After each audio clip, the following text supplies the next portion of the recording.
T'as le level pour répondre? C'est parti! Abonne-toi pour ne plus rater aucun quiz. Aujourd'hui, on s'entraîne si vous voulez participer au starter à l'aveugle. Question 1. De quel Pokémon s'agit-il? Un Pokémon au tempérament glacial qui ne tolère pas les eaux portables. Il absorbe l'énergie vitale des êtres vivants qui l'entourent pour se nourrir. Il déteste le bruit, préférant le calme de la solitude et se sert de son ouïe développée pour s'isoler. Est-ce que c'est Bisval, Yveltal, Spectreval ou Funessir?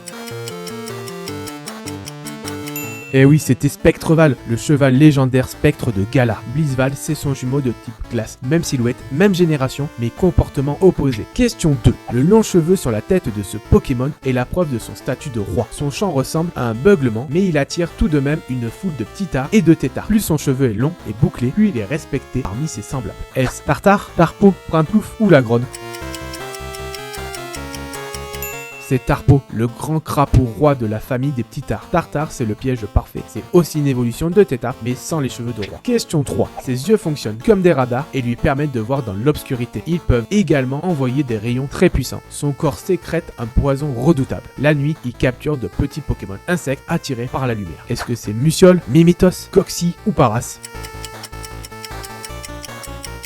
C'est Mimitos, la petite boule violette avec ses grands yeux rouges de la génération 1. Muciole est le piège principal. Aussi Nocturne avec de grands yeux lumineux. Question 4. Ses lianes se brisent facilement lorsqu'on les attrape. Cela ne lui fait pas mal et lui permet de s'échapper rapidement. Les lianes cassées repoussent le lendemain. On ne sait toujours pas ce qui se cache sous ces lianes. Est-ce que c'est Lianaja, Zaroud, Sac de Nœud ou Vipellière?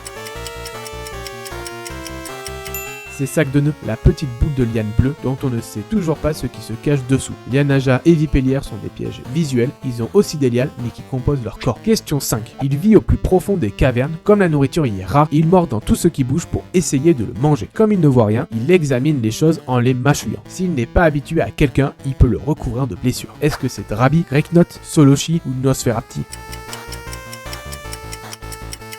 C'est Soloshi, le petit Pokémon dragon ténèbres qui vit au fond des grottes et mord tout. Drabi et Greyknoth sont des dragons de cavernes agressifs, piège parfait. Allez, dites-toi ce qu'on a en commentaire et on se retrouve demain pour un nouveau quiz.